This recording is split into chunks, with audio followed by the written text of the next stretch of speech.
Akango sine jarrin mange sane mobole wangane lukayo jane gumate kesane ne ga kubsifdani akabira namne gargar se kesane teka jiswajaju swanum na kesane akaju kesane kawate namase nunargane ya rabbi gargar sake kadanne goja dini kana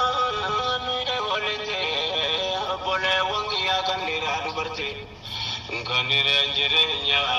bakese walite zabana ma kesa kama kamana te kesa tiro amma karga jirate yero mandi kenya birmate walite birmana gargar sa tika gutta marti kam to mana patar ko matarati kata kon marti adem saduwe sakanda ganne ya rabbi garga warsake kadanne ya bole wangenya jaribu batani rakko belade mo balazartani leberu ko bate bolan sarabtani sedintiane qalib nikasani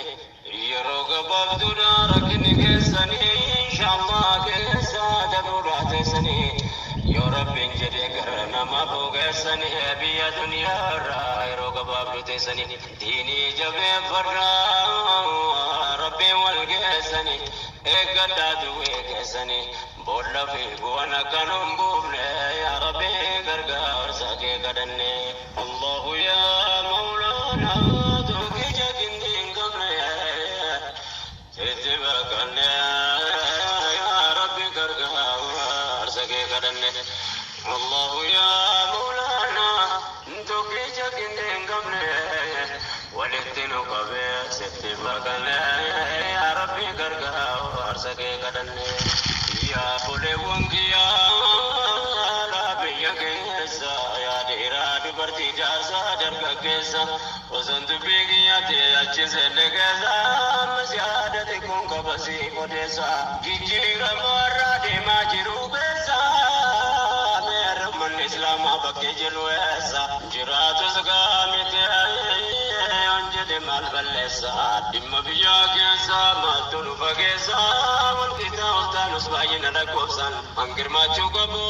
mullatu kesa tupini sillala ya jarriyo kesa bekto tangamru jiratu mabdesa mabda banela awwa mullate nodesa Mastane dufe narjanam bane ya Rabbi gargar sake kadanne Nurabbi fi guya kiamat tamanna manti dunya dini tulukamna wamburga putinyo arrawana kapanna yo arranjirati nutiyom jirana bakuma gargar sa gopama firmanna wahe biya ke samani kodana wamburga fitaw armatiana harrain majubana debe damna barayo gadamne ya Rabbi gargar sake kadanne